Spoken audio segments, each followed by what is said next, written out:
رزق حلال دے مجھے اے میرے کبریا،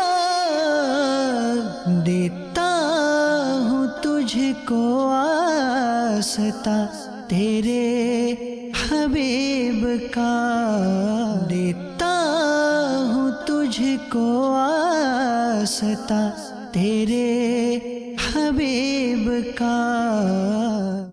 الحمدللہ رب العالمین والصلاة والسلام علی سید المرسلین، اما بعد فاعوذ باللہ من الشیطان الرجیم، بسم اللہ الرحمن الرحیم، الصلاة والسلام علیک یا رسول اللہ وعلی آلک واصحابک یا حبیب اللہ۔ مدنی چینل کے ناظرین، سلسلہ احکام تجارت جو کہ بالعموم مالی معاملات، معاشی مسائل اور خرید و فروخت، سیٹھ ملازم، اس طریقے کے معاملات کو کور کرتا ہے، اس کے ساتھ ایک دفعہ پھر حاضر ہیں انشاءاللہ عز و جل۔ آج بھی دارالفتہ اہل سنت کے مفتی صاحب مفتی علی اصغر عطاری المدنی مدظ اللہ العالی ہمارے ساتھ ہیں۔ سب سے پہلے سلسلے میں درود پاک کی فضیلت کو شامل کرتے ہیں۔ نبی رحمہ شفیع امت صلی اللہ علیہ وسلم کا فرمان ذیشان ہے، جو شخص ایک دن میں مجھ پر 50 بار درود پاک پڑھے گا، قیامت کے دن میں اس سے مصافحہ کروں گا۔ صلو علی الحبیب صلی اللہ تعالی علی محمد صلی اللہ علیہ وسلم۔ مفتی صاحب، جانور بھی خرید و فروخت ہو رہے ہیں اور اس کے دیگر معاملات جو ہیں اس کی طرف اب رجحان بڑھتا جا رہا ہے، تو اس بارے میں آپ کیا فرماتے ہیں؟ کچھ رہنمائی، کچھ مدنی پھول۔ الحمدللہ رب العالمین والصلاة والسلام علی سید الانبیاء والمرسلین، اما بعد فاعوذ باللہ من الشیطان الرجیم، بسم اللہ الرحمن الرحیم۔ قربانی کے لیے جانور خریدنا یقینی طور پر ایک اہم دینی فریضہ انجام دینے کی طرف پہلا قدم ہوتا ہے، اور مسلمان بڑے ہی جوش و خروش کے ساتھ اور اہتمام کے ساتھ منڈیوں میں جاتے ہیں اور جانور خریدتے ہیں۔ تو جانور خریدنا ایک تجارت ہے، مطلب ایک سودا ہوتا ہے، انتقال ملکیت ہوتی ہے۔ اس میں بھی تجارت و عنصر شامل ہے۔ تجارت ہے، ظاہر بات ہے۔ مطلب زید کا جانور ہے اور بکر اسے خرید کر لے کر آیا تو خرید و فروخت تو ہوئی نا۔ تو اب جو شرعی معاملات اس حوالے سے درپیش آ سکتے ہیں، اس میں اکثر کا تعلق، اگر کہا جائے کہ 99% مسائل کا تعلق خریداری کے تعلق سے بیچنے والے کے ساتھ ہے، تو مبالغہ نہ ہوگا۔ 2-3 طرح کے مالی معاملات پورے اس سسٹم کے اندر پیش آتے ہیں۔ ایک تو ہے خریداری کا مرحلہ، دوسرا ہے جو قصاب ہیں ان کی سروس لینے کا مرحلہ، وہ بھی ایک مالی معاملہ ہے، اور تیسرا جو مالی معاملہ اس پورے سیزن میں درپیش آتا ہے، اس کا تعلق ہے اجتماعی قربانیوں سے۔ جو پہلی ہم نے شق بیان کی ہے کہ جانور خریدنا، اب اس کے حوالے سے جیسا کہ میں نے عرض کیا، جو بیچنے والا ہے اس کے حوالے سے زیادہ جو ہے نا وہ احتیاطیں ہیں کہ بیچنے والا دیانت کا مظاہرہ کرے، بیچنے والا جانور کے عیوب کو نہ چھپائے، دھوکہ دہی کا ارتکاب نہ کرے۔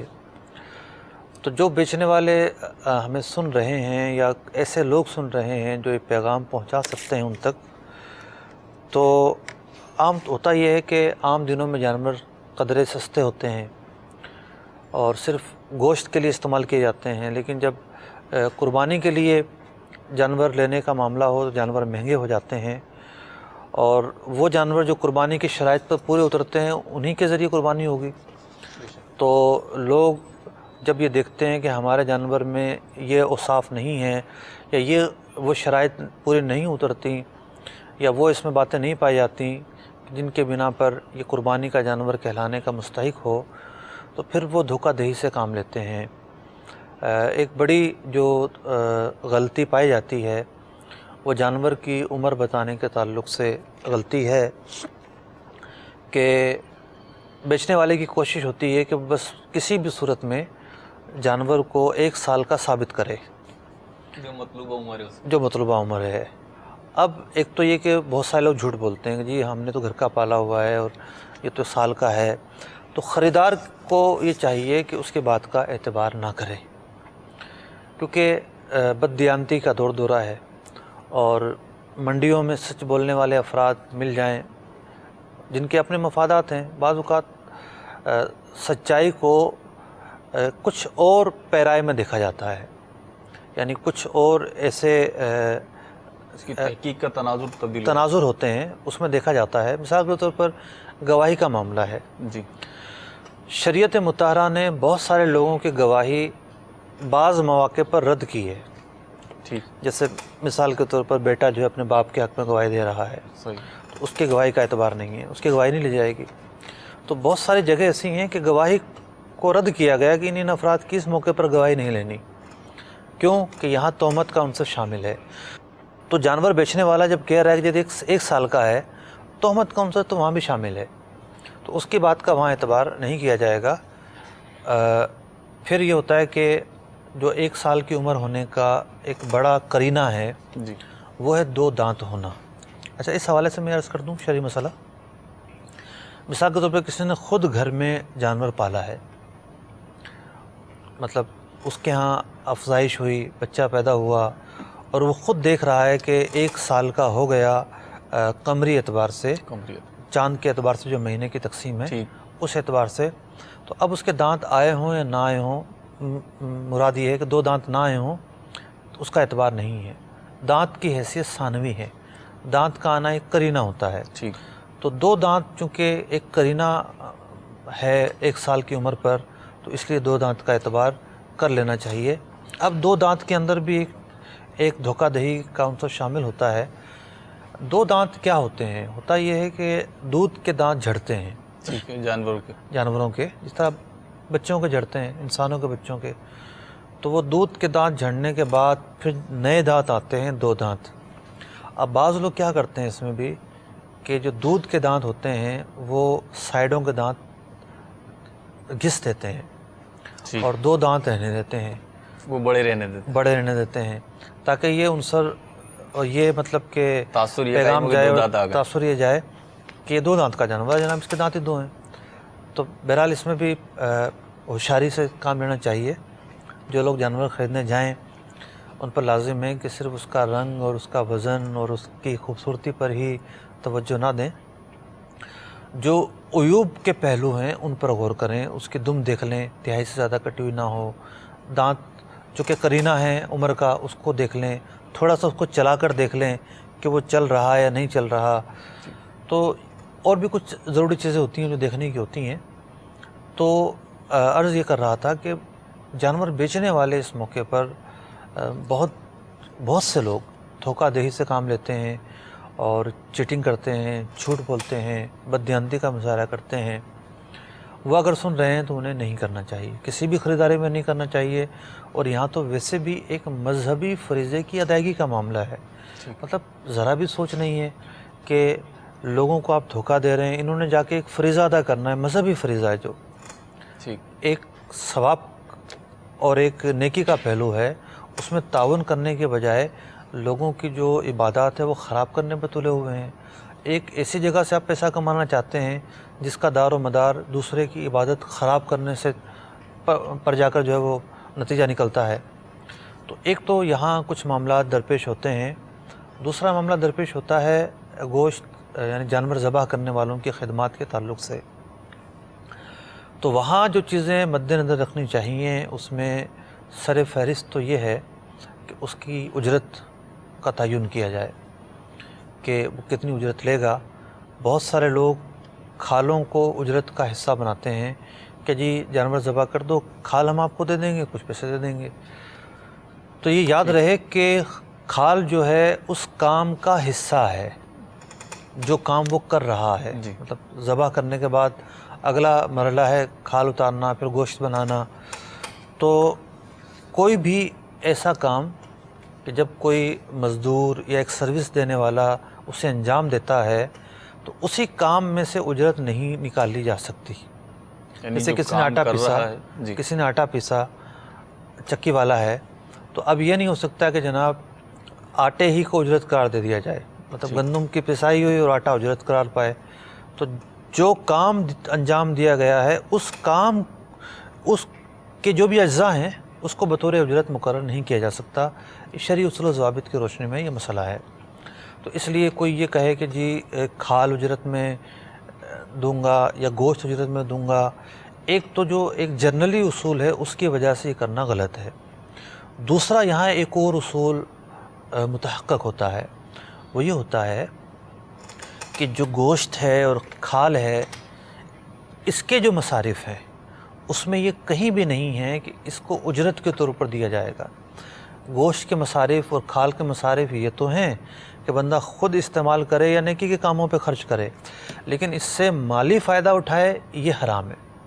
ٹھیک، یعنی گوشت کو کوئی بیچ نہیں، قربانی کے گوشت کو کوئی بیچ نہیں سکتا. مطلب کوئی سے مراد یہ کہ جس کا جانور ہے وہ نہیں بیچ سکتا. ٹھیک، اب جانور والے نے کسی کو کھال جو ہے وہ ثواب کے طور پر دے دی یا گوشت کسی کو جو ہے وہ دے دیا، اب وہ شخص بیچ سکتا ہے، اسے اس بات کا اختیار ہے. تو ایک تو بات یہ بیان کی گئی کہ اجرت کا معاملہ ہے. پھر اجرت کے علاوہ چونکہ جس طریقے سے دیگر بہت سارے کام ہیں، جس طرح ہر کام کا یہ تقاضا ہے کہ کام کی نوعیت بیان کر دی جائے تاکہ فریقین کے متعلق کوئی تنازع نہ ہو، کوئی جھگڑا نہ ہو. تو اس کام کے حوالے سے بھی یہ بات اہم ہے کہ جو گوشت بنانے آئے گا تعین ہو کہ بھئی اس نے کیا کیا کام کرنے ہیں. ٹھیک، اب آخر میں کہہ رہے ہوتے جی آپ مغز بھی بنا دیں، ٹھیک، ٹھیک ہے مغز بالکل بنوایا جائے، لیکن صراحت کر دی جائے کہ جی ہم آپ سے مغز بھی بنوائیں گے، پایوں کی کھال بھی اتروائیں گے، ٹھیک، بوٹی جو ہے نا وہ اس نوعیت کی بنوائیں گے. ایک چیز کا تعین کر دیا جائے تاکہ اس کو پتا ہو کہ میرا معاہدہ اس بنیاد پر ہوا ہے اور یہ کام میرے اس میں شامل ہیں، فریضے میں شامل ہیں. تو پھر یہ ہے کہ کوئی تنازع نہیں رہے گا. تو ان چیزوں کا خیال رکھا جائے. تیسرا جو مرحلہ آتا ہے وہ آتا ہے اجتماعی قربانی کرنے والوں کے تعلق سے.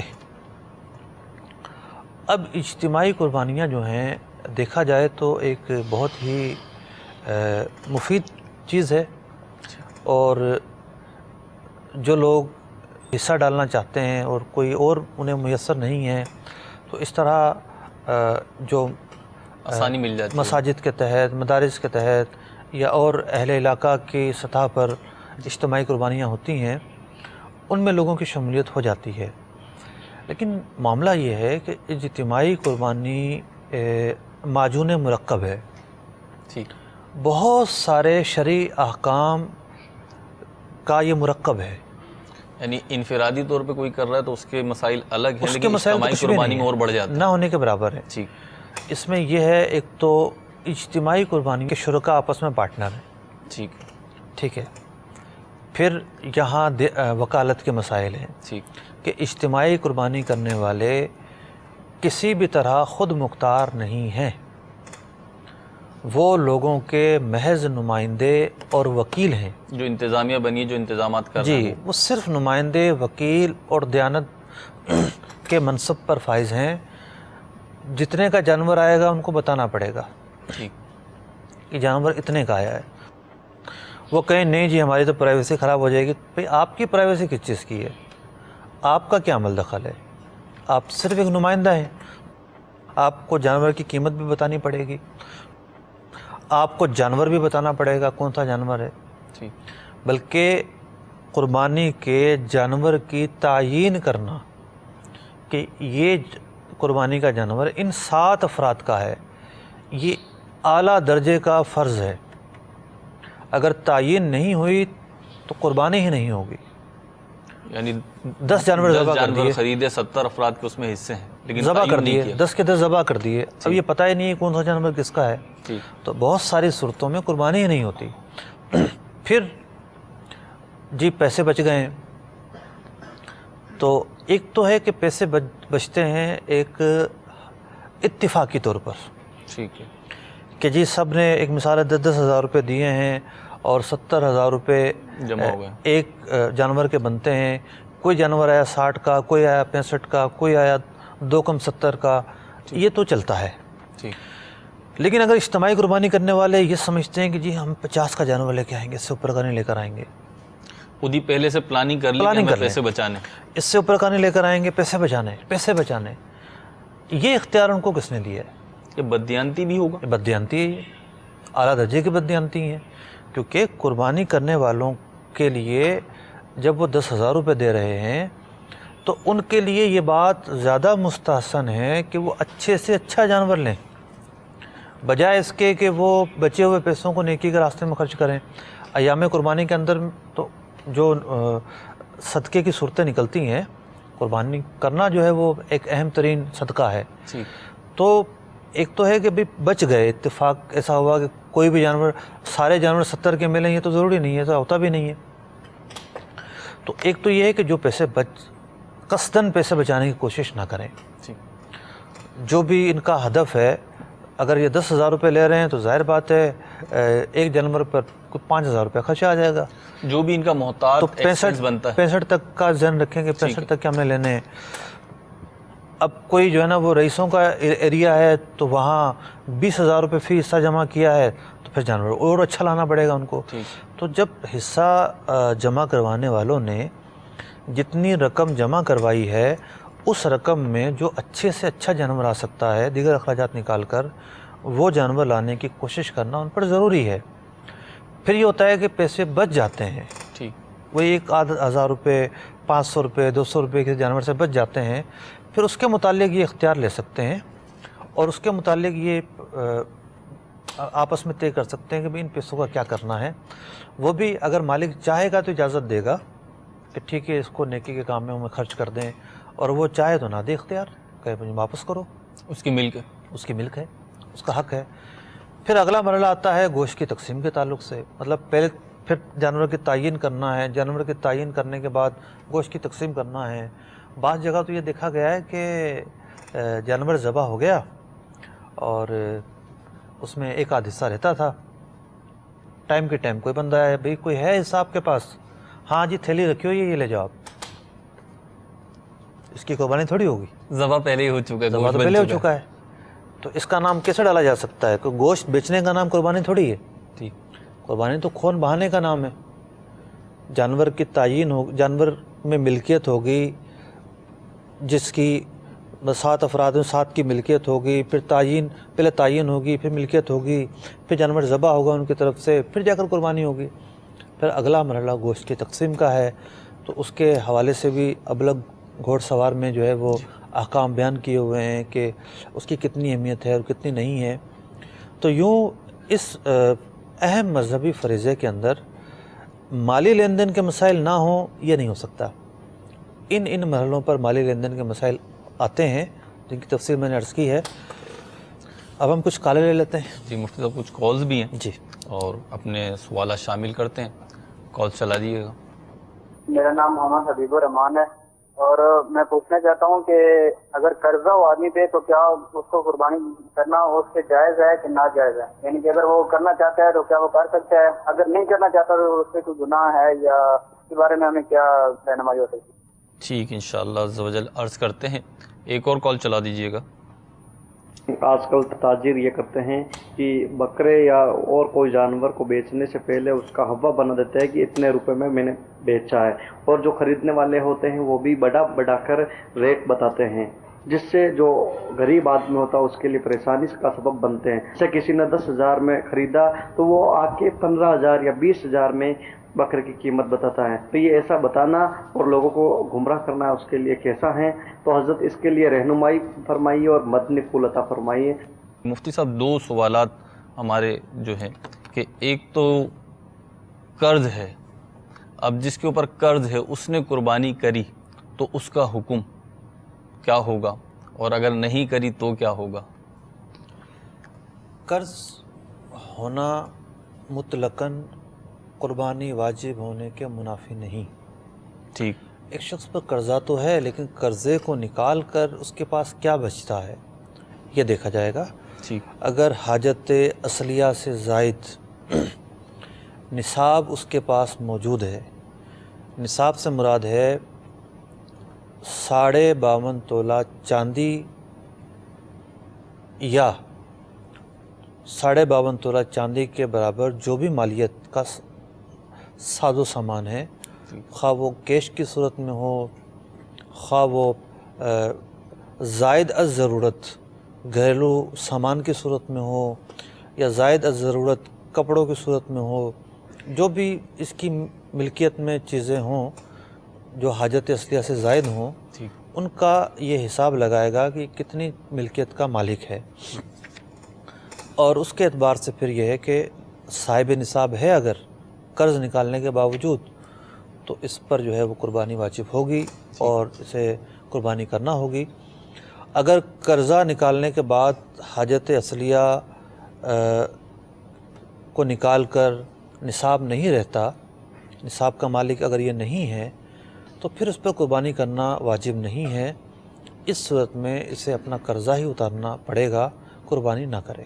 اور اگر قربانی کرتا ہے یہ قرض ہونے کی صورت میں، جبکہ اس کا قرض مطلب جانور ایک تو ایڈجسٹمنٹ ہے، وہ جانور تو حلال ہی کہلائے گا، ٹھیک ہے، لیکن اس کے لیے جو حکم ہے وہ یہی ہے کہ بجائے قربانی کرنے کے اپنا قرض اتارے۔ ٹھیک۔ دوسرا سوال تھا کہ جانور لے کر آتے ہیں اور اس کے ریٹ زیادہ بتاتے ہیں، یعنی لائے 10,000 کا بتا رہے ہیں 15,000 کا، لائے 1 لاکھ کا بتا رہے ہیں 1,20,000 کا، تو اب اس سے یہ ہوتا ہے کہ مارکیٹ بڑھ جاتی ہے، اور واقعتاً یہ دیکھنے میں مارکیٹ تو بڑھے یا نہ بڑھے، مطلب ایک شخص جو ہے نا سراب گوٹ سے لے کر آ گیا گلشن میں، تو اب وہ کسی گلی محلے میں پڑوسی کو ریٹ بتا رہا ہے، اس سے مارکیٹ کا کیا تعلق ہے؟ مارکیٹ کا تو کوئی تعلق نہیں ہے۔ لیکن مسئلہ یہ ہے کہ یہاں مقاصد کچھ اور ہوتے ہیں۔ ٹھیک، مقاصد ہوتے ہیں اپنی بڑائی ظاہر کرنا، اپنے آپ کو پیسے والا ظاہر کرنا کہ ماں بدولت نے اتنا مہنگا جانور خریدا ہے۔ تو اب کس قدر شرم کی بات ہے کہ قربانی ایک عبادت، ایک نیکی کا کام، اس نیکی کے کام میں بھی دنیاوی بڑائی اور فخر جو کرنے کے مواقع ہیں وہ بھی ہاتھ سے نہیں جانے دیتے۔ تو جھوٹ بولنا شامل، اپنی جو ہے نا وہ بڑائی ظاہر کرنا شامل، ممکن ہے تکبر کی نیت بھی شامل ہو جائے۔ تو یہ جو طرز عمل ہے غیر شرعی، غیر اسلامی طرز عمل ہے۔ ایسے لوگوں کی عبادت کیسے قبول ہوگی کہ جو اس جانور کو دنیاوی تعریفوں کا مرکز بنا رہے ہیں؟ ان کی رغبت یہ ہے کہ اس جانور کے ذریعے ہماری تعریفیں کی جائیں، تو انہوں نے اللہ رب العزت کے لیے تو جانور ذبح نہیں کیا، اپنی تعریفوں کے لیے جانور ذبح کیا ہے، اپنی تعریفیں کروانے کے لیے جانور لے کر آئے ہیں۔ تو یہ اخلاص کے منافی صفات ہیں، ان سے اجتناب کرنا ضروری ہے۔ مفتی صاحب، یہ پوچھنے کا بھی جو عمل ہوتا ہے کہ بھئی جانور کتنے کا لے کر آئے ہو، تو یہ اس کے بارے میں کچھ ارشاد فرمائے کہ مطلب یہ دروازہ نہیں کھول دیتا؟ نہیں، ایسا تو نہیں کہہ سکتے۔ ظاہر بات ہے ایک شخص جا رہا ہے منڈی میں، ٹھیک، جس کو جانا ہے 1-2 روز بعد، تو وہ پوچھ سکتا ہے اپنے پڑوسی سے ہاں بھی کتنے کا خریدا جانور، تاکہ وہ اندازہ لگا سکے کہ وہ جانور آج کل کتنے میں مل رہے ہیں۔ جب منڈی جائے تو اتنے پیسے جیب میں رکھ کے لے کر جائے۔ اور ویسے بھی مختلف اغراض ہو سکتی ہیں، تو پوچھنے کی تو کوئی ممانعت نہیں ہے۔ مفتی صاحب، ایک صورت اس کے اپوزٹ بھی دیکھنے میں آئی کہ جانور لائے مہنگا لیکن اب سستا بتا رہے ہیں، کیونکہ اس میں ہوتا ہے کہ اگر مہنگا لائیں، جتنے کا لائیں اتنا بتائیں گے، تو بعض افراد کی عادت ہوتی ہے یار تم لٹ کر آ گئے، تم مہنگا لے آئے، تو اب وہ بتاتے ہیں سستا۔ تو اس صورت میں کیا ان کے لیے؟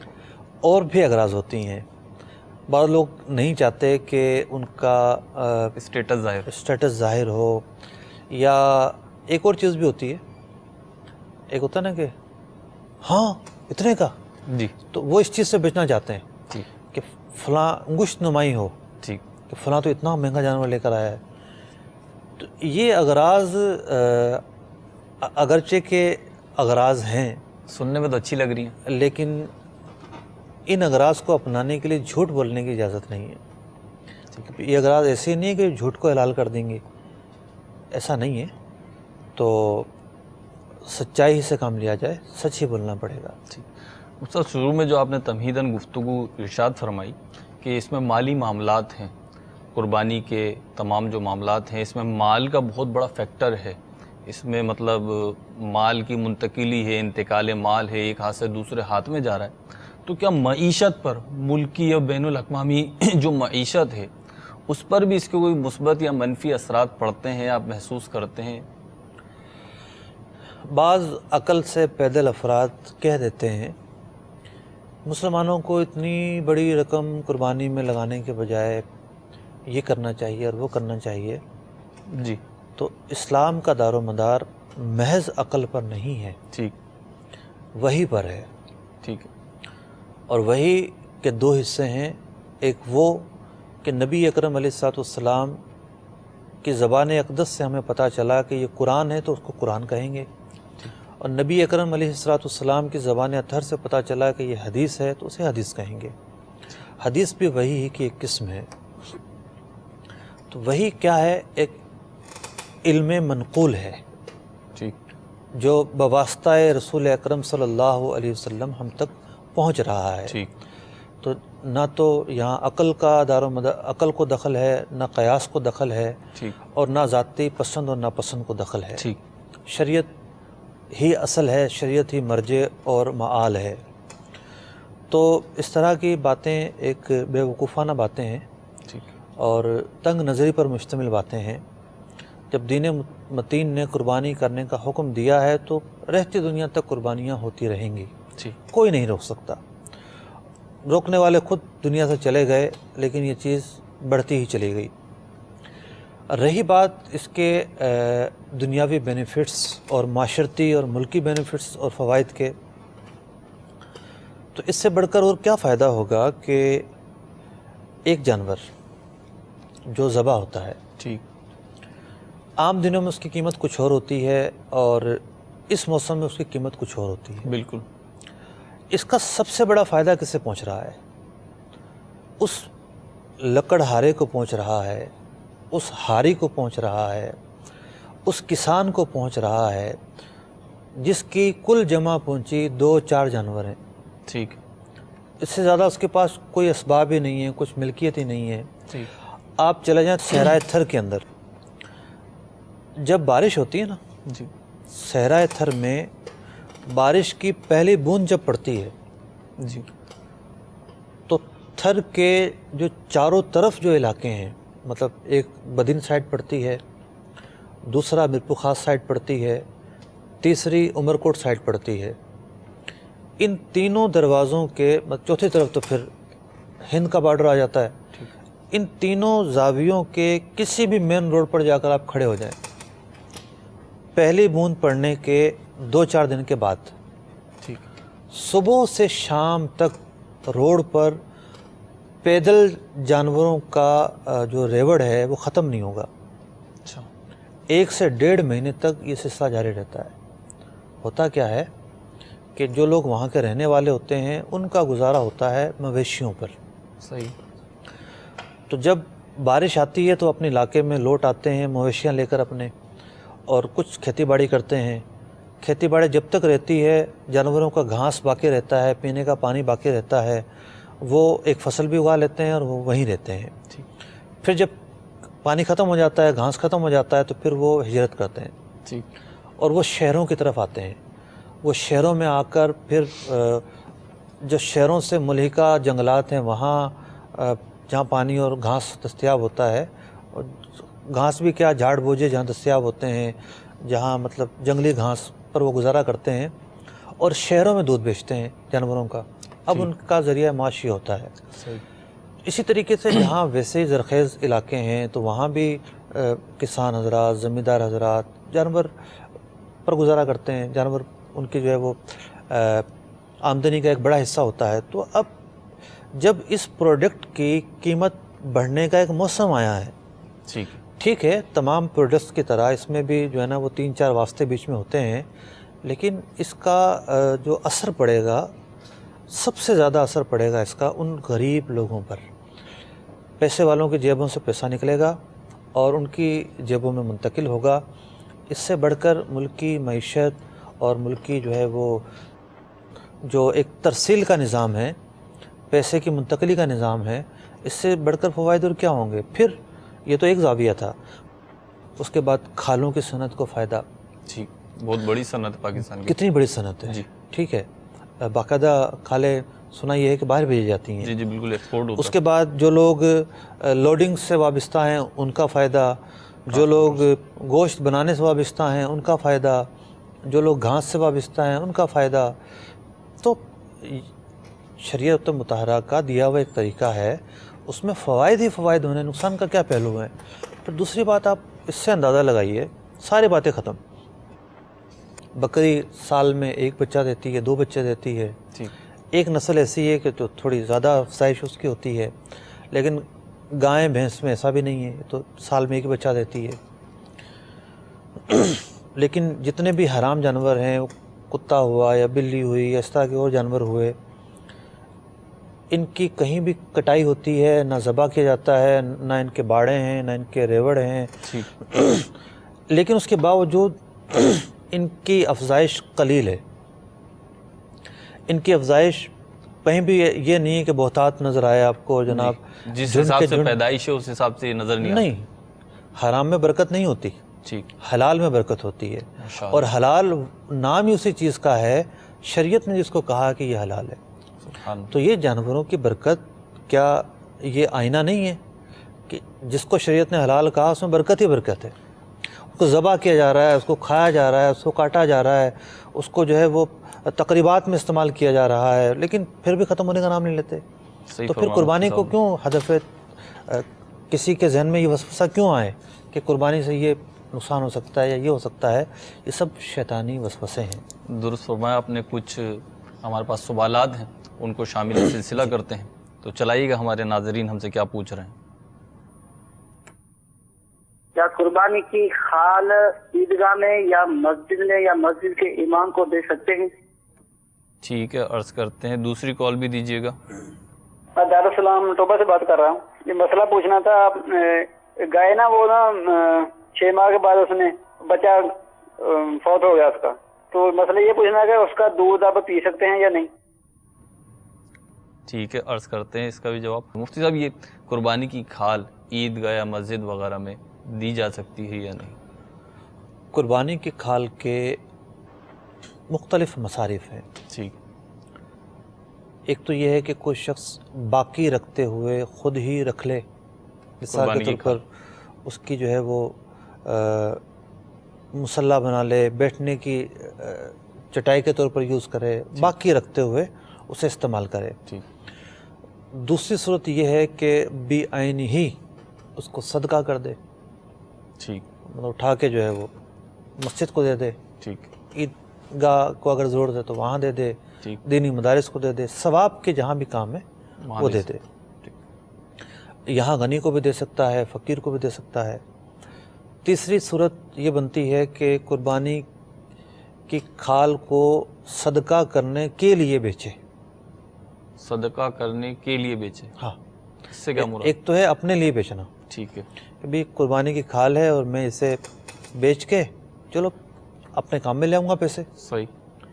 تو اگر کسی نے ایسا کیا ہے تو اس کی یہ جو آمدنی ہے یہ ملک خبیث ہے.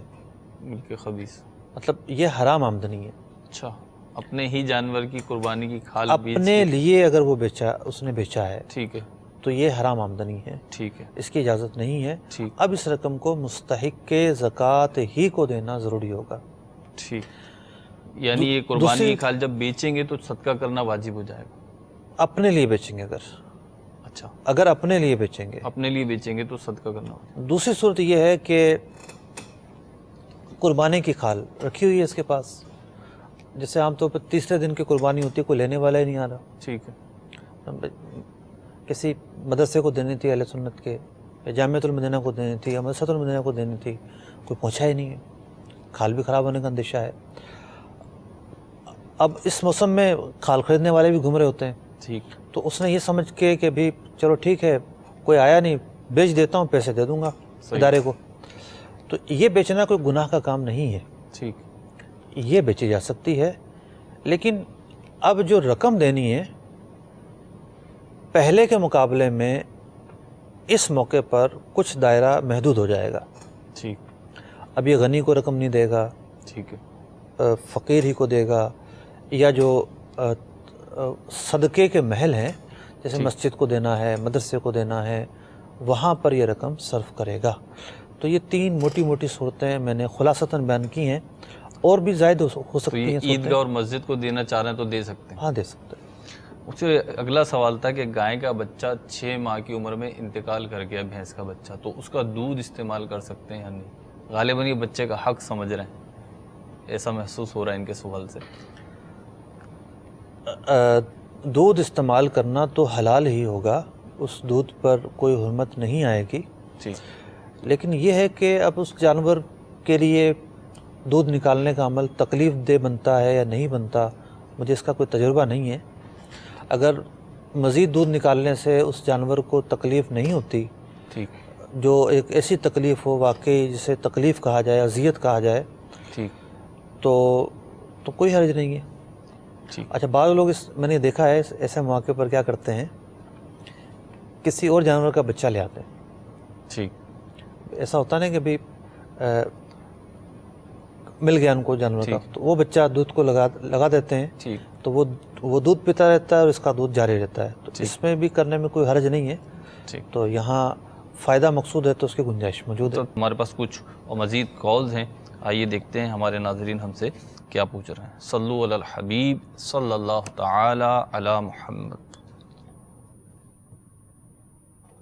مسئلہ پوچھنا تھا مفتی صاحب سے. ابھی یہ ہم دیکھ رہے ہیں سلسلہ احکام تجارت, اس میں مفتی صاحب نے فرمایا تھا کہ اپنا نا کوئی چیز یعنی کہ جو کام کروا رہے ہیں, جیسے انہوں نے مثال دی قربانی کی کھال اب بطور اجرت نہیں دے سکتے قصاب کو نا, تو اسی طرح مفتی صاحب نے یہ بھی فرمایا کہ جیسے آپ آٹا پسوانے جاتے ہیں چکی پر, تو اس کو آٹے کو بطور اجرت آپ چکی پر نہیں دے سکتے. اس کی ذرا وضاحت ہو جائے کیوں نہیں دے سکتے, ضرور اس میں ہمیں سمجھ نہیں آ رہی صحیح طرح نا. اگر کوئی فار ایگزامپل کسی کے پاس پیسے نہیں ہیں, اب وہ کیا کرے. ہمارے یہاں پنجاب میں تو ضرور ایسے ہی چلتا ہے کہ بعض اوقات وہ بطور اجرت آٹا لے لیتے ہیں, بعض اوقات تندور پر جاتے ہیں نا اگر ہم تو روٹیاں لگوانے کے لیے, تو وہ یعنی گھوندا ہوا آٹا ہی بطور اجرت لے لیتے ہیں, روٹیاں پکا کے میں دے دیتے ہیں بعض اوقات. اکثر اوقات یہی ہوتا ہے یہاں پر. تو اس کی مفتی صاحب سے وضاحت پوچھنے کی ضرورت. مفتی صاحب یہ مسئلے کی وضاحت کہ کام کی اجرت مبی میں سے فرما رہے ہیں کہ ہم سمجھ نہیں پا رہے, اس کی کوئی مثال یا وضاحت فرما دیں. یہ ان کا کہنا کہ ان کو سمجھ نہیں آ رہی, یہ حیرانگی کے معاملات ہیں کہ یہ مسئلہ سن کے حیران ہوئے. سمجھ تو آ گئی ان کو. جی. سمجھ تو ایسی آ گئی ہے کہ ایک طالب علم کو بھی نہ آئے. ٹھیک ہے. جب انہوں نے وضاحت سے انہوں نے اور مثالیں بیان کی ہیں. ٹھیک ہے. کہ ہم آٹے میں یوں ہوتا ہے اور جناب روٹی پسوانے جائیں تو یوں ہوتا ہے.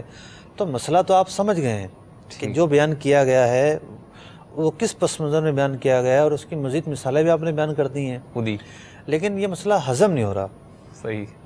کہ بھئی اس سے تو یہ دقتیں ہو رہی ہیں. تو دیکھیے آٹے کے متعلق تو خود حدیث پاک میں ایسا کرنے سے منع کیا گیا ہے. ٹھیک. تو اب چونکہ حدیث پاک میں ایسا کرنے سے منع کیا گیا ہے تو ایسا اب نہیں کرنا. ٹھیک. اور اس کے درجنوں مثالیں ہو سکتی ہیں. کوئی شخص جو ہے وہ تل لے کر گیا کہ تیل نکال دو تل کا, اور تھوڑا تیل تم رکھ لینا, چٹاک پاؤ یا جو بھی ہے, ٹھیک ہے, باقی مجھے دے دینا. یہ بھی یہ صورت ہے. مفتی صاحب آپ نے جیسے فرمایا کہ ان کی سمجھ تو آ گئی, بالکل, لیکن اب ہضم نہیں ہو رہا اور مشکل لگ رہا ہے, تو اس کا کوئی مطلب حل یا کوئی ایسا نہیں, کہ میں عرض کرتا ہوں کہ پہلی بات تو یہ ہے کہ یہ ایک شریعت کا بیان کردہ ضابطہ اور اس ضابطے کی روشنی میں بیان کردہ مثالیں ہیں. ٹھیک. تو ذہن یہ بنانا چاہیے کہ علم کس چیز کا نام ہے. ٹھیک. علم نام ہے نامعلوم چیزوں کو حاصل کرنے کا. ٹھیک. تو بہت ساری چیزیں ایسی ہوتی ہیں جو ہمیں معلوم نہیں ہوتی. یہی تو علم کا فائدہ ہے. آپ بارشت پڑھنے بیٹھیں تو ہر مسئلہ ایک نئی معلومات فراہم کرتا ہے. تو بہت ساری چیزیں ایسی ہوتی ہیں جو ہمیں نہیں معلوم ہوتی, اسی لیے علم کی اور جاننے کی اہمیت ہوتی ہے. تو اب ان کو یہ ذہن بنانا پڑے گا کہ اس پر عمل کرنا ہے. ٹھیک. متبادل کی جہاں تک بات ہے تو متبادل تو پیسے ہیں. ٹھیک ہے. دوسرا متبادل یہ ہے کہ یہ اس کے بعد گندم تو لے کر گئے ہیں نا. ٹھیک ہے گندم اس کے پاس لے کر گئے ہیں. ٹھیک. تو گندم پر جو ہے نا یہ پسائی مقرر کر لیں تو آٹے کے بجائے. کتنی گندم جناب آپ کو دیں؟ ہم جو ہے نا اجرت گندم میں دیں گے, آٹا تو بعد میں آیا نا, آٹے پر ممانعت ہے. وہ گندم پہلے اس کے حوالے کر دیں, ٹھیک ہے پیش کی دیتے ہیں اجرت. ٹھیک ہے ٹھیک ہے, 2 کلو گندم تمہاری ٹھیک ہے اور ہمارا آٹا پیس دو. ٹھیک. تو کام کرنے کے بعد جو شیپ آ رہی ہے اس میں سے انہوں نے نہیں دی. تو بہت آسان ہو گیا, یعنی وہ جو بوری دے رہے ہیں گندم کی, اس لیکن کے ہر بجائے جگہ 2 یہ کلو چلے گا الگ کر نہیں. لیں. چکی والا تو گندم رکھ لے گا, ٹھیک ہے لیکن ہر ایک آدمی جو ہے نا وہ چیز نہیں رکھے گا. جی. ہمارے سلسلے کا وقت بھی اختتام پذیر ہوا. اللہ تبارک و تعالیٰ جو کچھ بیان کیا گیا اسے قبول فرمائے. رزق حلال دے مجھے اے میرے کبریا, دیتا ہوں تجھ کو آستا تیرے حبیب کا, دیتا ہوں تجھ کو آستا تیرے حبیب کا.